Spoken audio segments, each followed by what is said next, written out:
Good morning, everyone. So I'm Jake Katz, and I lead non-agency RMBS research and data science for Yieldbook. In that role, I wear two hats. The first is to maintain and enhance our current suite of behavioral models. Here, I'm ever mindful of continuity of service. The second is to experiment and expand our current quantitative offerings around fixed income and residential mortgage-backed securities. With this hat, I'm free to explore data-driven approaches and new topics like the intersection of ESG and fixed income. So let me give you a brief overview of the next 20 minutes. I'm going to discuss Yieldbook's history as a fixed income analytics provider focusing on RMBS security analysis. Yieldbook enjoys a prominent place as the go-to tool for leading buy-side and sell-side institutions. Then I'll give a high level on our current econometric and highly parameterized behavioral models that underpin our security-level analytics. Next, I'll mention two public service announcements around data ownership and ownership of the data generation process. Next, I'll discuss our overriding approach to model construction, which goes from theory on the top to data-driven, or from data from the bottom, and connecting the two through models. As a concrete example, I'll walk through mortgage S-curves. With those threads and ideas, I'll put it together for the main points of this section, going from legacy to data science, and how to incorporate data-driven techniques into a 30-year established platform and modeling approach. Lastly, I'll mention our cloud-based research platform. Although you could build every service from scratch, the cloud will enable you to mix and match services for every need along your journey. Let's get started.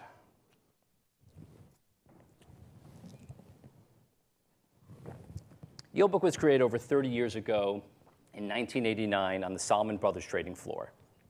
Take a look at the middle list on the left-hand side of the slide. Analytics for mortgages as a financial asset.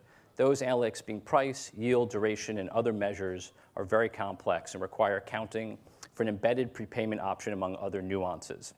Prepayment means the borrower can prepay the loan and return funds to the owner of the mortgage. This is known as the prepayment option, and the behavior is directly related to prevailing mortgage rates in the marketplace. For example, lower current rates entice borrowers to refinance. To account for this, Yieldbook developed an in-house prepayment model and simulated potential rate paths. This led to the development of option-adjusted measures, such as option-adjusted spread. Yieldbook as a platform needed to address prepayment modeling, interest rate simulations, and delivering those in a computationally feasible way. By 1998, after Salomon merged with Citi, Yieldbook was the premier platform and industry leader around complex mortgage analytics with in-house prepayment modeling as a cornerstone feature. Yieldbook has continued to broaden its offerings and expand its platform capabilities. By 2006, Yieldbook launched an Excel-based add-in, which is still one of our most popular access points. The backend is supported by the same architecture as our web-based platform and API.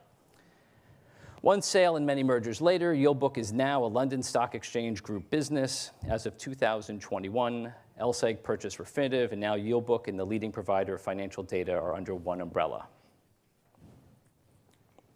Over the decades, Yieldbook has gained the trust and respect of over 350 buy-side and sell-side institutions worldwide.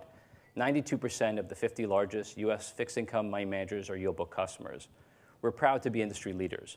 In fact, Yieldbook is so established that significant mortgage transactions are completed via Yieldbook OAS quotes. The trust was earned as a result of decades of reliable computation, innovation around products, and our pioneering approach and years of enhancements to our suite of behavioral models around mortgage-related borrower activities. I lead a team that's focused on supporting and enhancing our behavioral models, predicting mortgage payment decisions. That is to prepay the loan at any given month, start going delinquent, go down the unhappy path of default, and then in the event of default, predict the timeline and loss associated with liquidating the underlying property. There are three classes of variables behind our models. The first group are those around the borrower, loan, and the property. These include features like the credit score of the borrower, the loan amount, the property location, and 20 or 30 more. The next group focuses on market conditions facing the borrower and property. These include prevailing mortgage interest rates, home price appreciation associated with the property location, and local unemployment. The last group focuses on institutional practices, such as government policies supporting homeownership or support during times of crisis, like the incredibly broad-based government assistance around loan forbearance to accommodate COVID hardships. Over the last 30 years, Yieldbook has crafted a very elaborate model based on these features. It flows along the lines of classical econometrics and parameterized models with many degrees of explanatory power and meets rigorous standards for goodness of fit.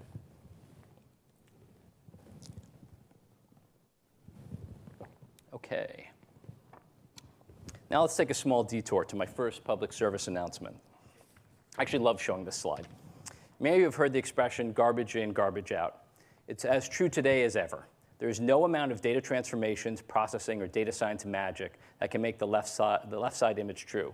Garbage in, gold out. It just doesn't exist. You need to invest in your data, understand missing values or bad values, fix your ETL or ELT pipelines, go back to the source files when necessary. If you don't capture what you intended, you can't fix it through processing later on. And whatever you build on it or discover will be meaningless. There's a process behind all data generation. Building a model is a reverse engineering exercise, starting from a target that you want to model or predict, and figuring out how that value is generated and determined from the features you can measure and observe. Invest in the exploratory process. The upper left slice of the pie highlights exploring and learning about the field and dynamics that are observable. This is the what you know. There are aspects you know you will never learn, but inform your understanding. I put this in the bottom slice of the pie. These are the items you know you won't know, but understand their importance can help expand your use of what you know or limit the scope of what you can build. One example from statistics is to think about latent variables. The slice of the pie in the upper right corner references the features that you don't know, the true blind sides. They're in every model, and some of the impact can be understood. In some ways, similar to omitted variable bias. Data ownership and ownership around the data generation process are the unsung heroes of building a model. They often take the lion's share of the time and virtually none of the glory. They are by far the most important part of the model building process. Now that you have your data and have spent time to learn about the dynamics around how it was created, we construct a model linking economic theory or actual mechanisms to mathematically describe our data and predict our target variable. I diagram this as top-down meets bottom-up. For mortgage models, we have utilized the fields I described earlier. See the bottom triangle? And we connect it to financial incentive, our economic theory of a rational borrower. See the top triangle. The model lives in the middle. Let's go to a concrete example from the mortgage space.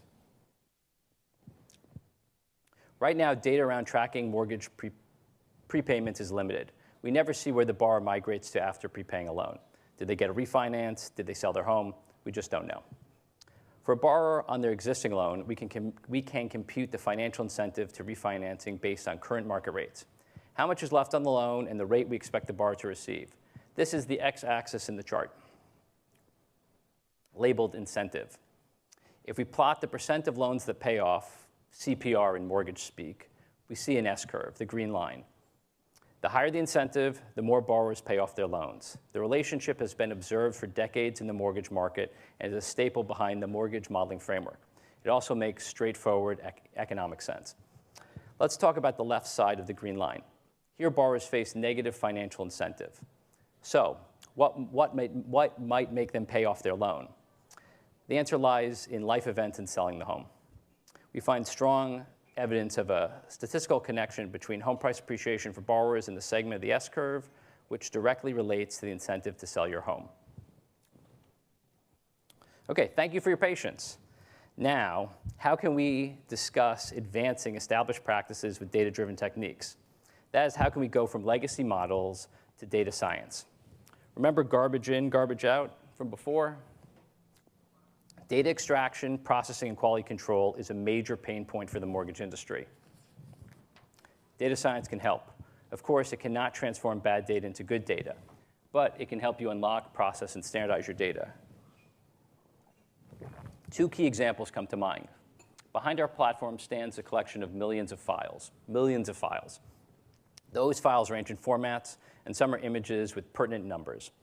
We think about utilizing optical character recognition and handwritten text recognition on these types of files. This could be from off-the-shelf algorithms which you configure to your needs or homegrown and custom-trained models. Another example is around field identification, standardization, and value normalization. Many source files contain data around one concept, but with different field names and different values. For example, we see things like first payment date, referenced as first payment date in one file, or date of first payment in a different file. They're the same thing. Setting up NLP, natural language processing, to assist by using off-the-shelf algorithms based on established word embeddings often work very well. A similar sort of processing can address normalization across string values that contain similar concepts. We've had great success enhancing our ETL pipelines utilizing these approaches. In the mortgage space, these practices are of extremely high value and virtually without objection. As long as you enhance field availability, improve the error rate around missing values and bad data, and facilitate standardization, these tools will be accepted and greatly enhance the quality around your data. This application is a direct extension from the prior application. Use ML to unlock new sources of data. This often fits into the camp of alternative data. With the LSEG Refinitiv merger, we now have access to abundance of new data.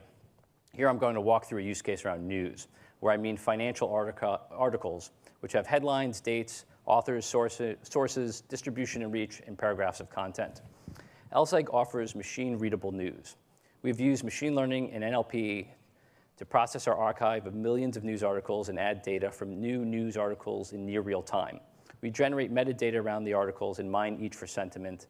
That is, if the article is positive, neutral, or negative. Some of the features include relevance to various financial concepts, volume and reach of the article, and headline-specific features. Adoption of this new data into existing models has been slow, and in the mortgage space, this remains more curiosity than a direct model driver. So how could this work in practice? Let's talk about the media effect as a concrete example. The media effect captures intense refi activity during periods of rate rallies. The theory is that media coverage around historic low rates inspires borrowers to refinance even more. Traditionally, it is implied in the data and calibrated during periods of rate rallies. Now, we could use data from our machine-readable news service to explicitly fit the media effect. The machine-readable news service permits measurements of frequency and impact of articles highlighting low rates.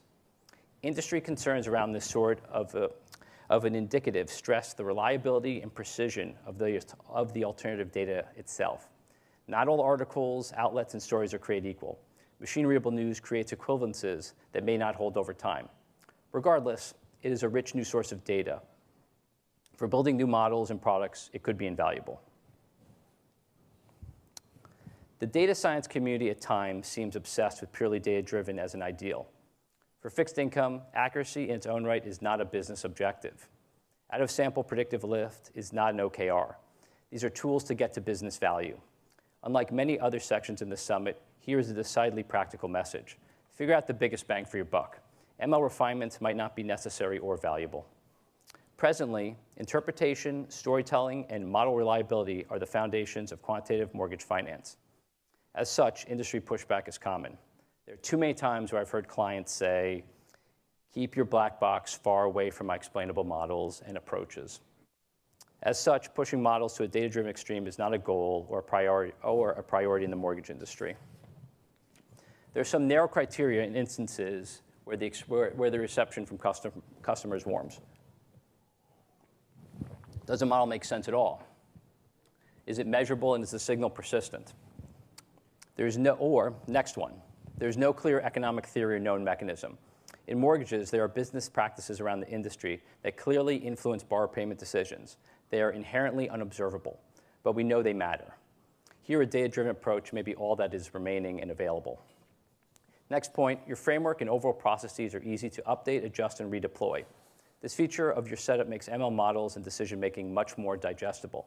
And I'll mention the cloud in the next two slides as a way to get there. Next point, there are low costs of being wrong.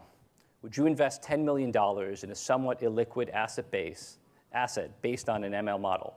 How about $100 million? Many mortgages and mortgage-derivative investments are chunky and unforgiving. Lastly, if you get this far, you'll have to provide extensive backtesting, ongoing monitoring. For example, change points in the processes can be especially punishing in finance. Think about the recent COVID episode. And you'll have to quickly incorporate all this through feedback. Even with improvements in explainability, gaining widespread adoption and comfort is still going to be a significant challenge. Where does this leave you? For brand new models to the marketplace, you're probably free to experiment with a host of techniques. For transitioning existing models to a data-driven framework, at this point, you'll have to evaluate the situation, look over the criteria I listed, add your own, and see if it's even worth the endeavor. At LSEG, we're very fortunate to have substantial business support for our research program and the right kind of sandbox to house big data, scalable processing power, and mix and match tools to explore data and models. We choose to build a cloud research platform. It is a substantial investment that enables significant capabilities for the full life cycle of research, model development, and deployment. In the lower right corner is an incomplete list of our use cases and capabilities. The cloud has enabled us to quickly add to that list as we interact with our clients and enhance our research vision. And now the last slide. So no presentation mentioning the cloud would be complete without showcasing the icons for the various available services. For any path of data to data processing, to model exploration fitting, to visualizations, to delivery and beyond, the cloud offers us a well-honed service at our fingertips. So with that, I want to thank you for your attention and open the floor for questions.